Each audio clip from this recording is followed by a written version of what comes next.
In Tati's video, she said that she felt she needed to bring all of this to the public eye because people needed to know what's going on behind the scenes, and I truly cannot believe that I'm about to bring up what I'm going to bring up, but I feel the same exact way. On Monday, May 6th, Jeffree posted this tweet to his Twitter, which I instantly started getting tagged in.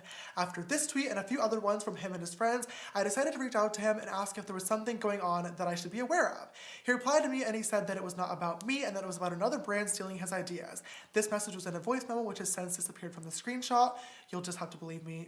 I have literally no reason to lie at this point. Even though he said it wasn't about me, I still asked to talk to him, but he said he was unavailable. A few hours later, while I was getting ready for the Met Gala, I got this text from Jeffree. Concerned but mostly really confused, I reached out to him about meeting together in private in hopes to speak together and figure out the misunderstanding, but he didn't reply.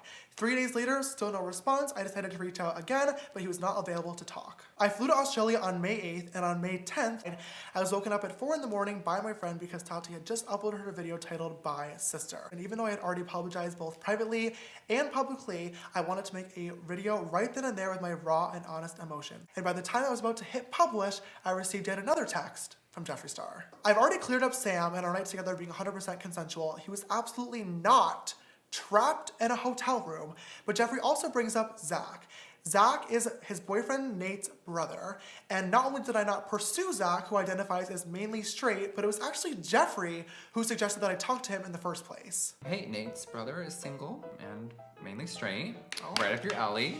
Sounds good. And he sounds great for me. And he just moved here, work. Zach and I talked on Snapchat for maybe a total of 10 selfies back and forth to each other. He was super sweet, but it was very clear to me that he was not actually interested, and the conversation stopped before anything could even get remotely flirty at all. A few days later, on Monday, I woke up again in the middle of the night from a phone call from my little brother Ian, who was very upset. He told me he had tweeted saying, "Why do people act so tough online about somebody from his hometown who was bullying him?"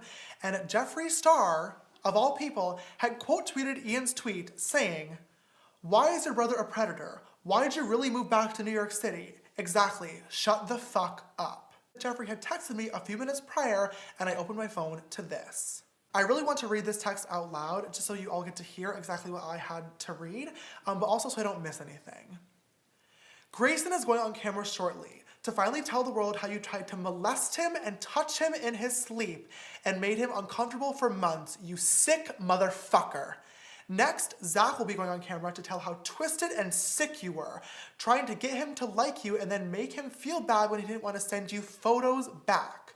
Then Sam from Seattle will be joining me and Cameron to talk about you trapping him in his hotel room.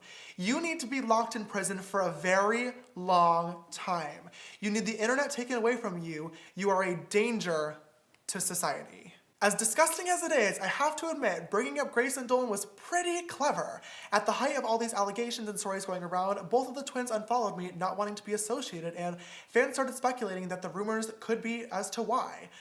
Too bad that aside from our pre-planned collaborative jokes that happened in the Sister Squad videos, me and Grayson flirting, nothing ever happened between us. And when all this went down, I knew Jeffree was lying because the twins were two of the first people to call me and make sure that I was okay. Jeffree was right. Sam did upload a video to his YouTube channel telling the whole story. He left out almost all the details and included an illegally recorded FaceTime call, which was on May 2nd. Told you to remember that.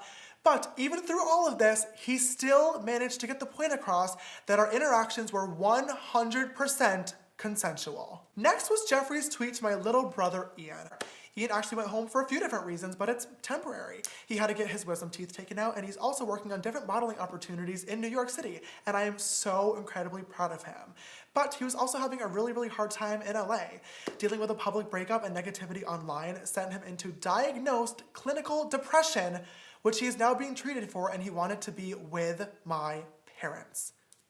Nothing more. Last but finally not least, Jeffree posted this tweet claiming he hadn't seen me since February and that Nate banned me from their home. Now, this so-called ban is the first time I'm ever hearing of this, and I just think it's really funny that Jeffree brought this up, considering the fact that he's tweeted me twice in between February and now saying that he missed me.